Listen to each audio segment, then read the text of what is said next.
ما فيش قرار أصدرتها، يعني اتنسقتوا مع الجانب السعودي بإن مثلا وقف التأشيرات بتاعة العمرة في وقت الحج نفسه؟ حضرتك اللي بتقوليه ده الحل. احنا ابتدينا نشوف هذه الظاهرة من 3 سنين. سؤال ذكي جدا. بتكبر كل شوية، بتزيد. فاستشعرنا الخطر لما سمعنا الرقم اللي تم إصداره من تأشيرات، لأنها بعيد عننا على فكرة. تمام. السعودية عاملة مكاتب تمثيل هنا اسمها تساهيل، اللي هم ده بياخدوا حقيقي، منها اللي هو التأشيرة. وعلى تسهيل. فكرة التأشيرة دي مكتوب عليها تحت، عشان كده السعودية ما عندهاش مشكلة. لا يصرح له بالحج، وبيكتب تعهد انه انا مش هحج.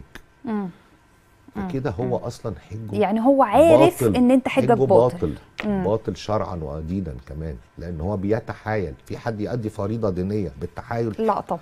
مش لا طبعا. والحج لمن استطاع اليه سبيلا، مالا أكيد. وصحه وحاجات كتير. فاللي حصل انه الازمه السنه دي تفاقمت.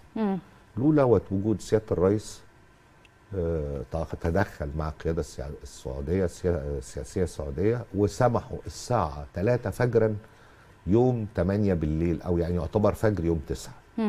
بس السعودية قالت الناس دي مالهاش خدمات، لأنه هو مش جاهز لهم.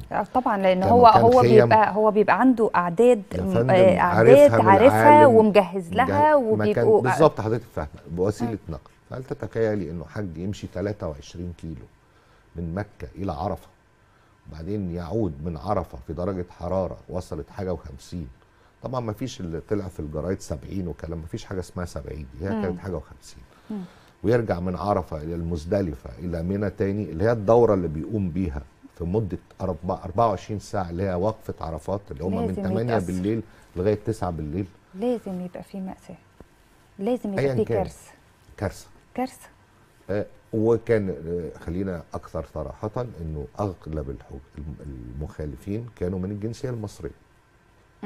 في الجنسيه الباكستانيه تلينا، الجنسيات الاخرى كانت اعداد مش كبيره.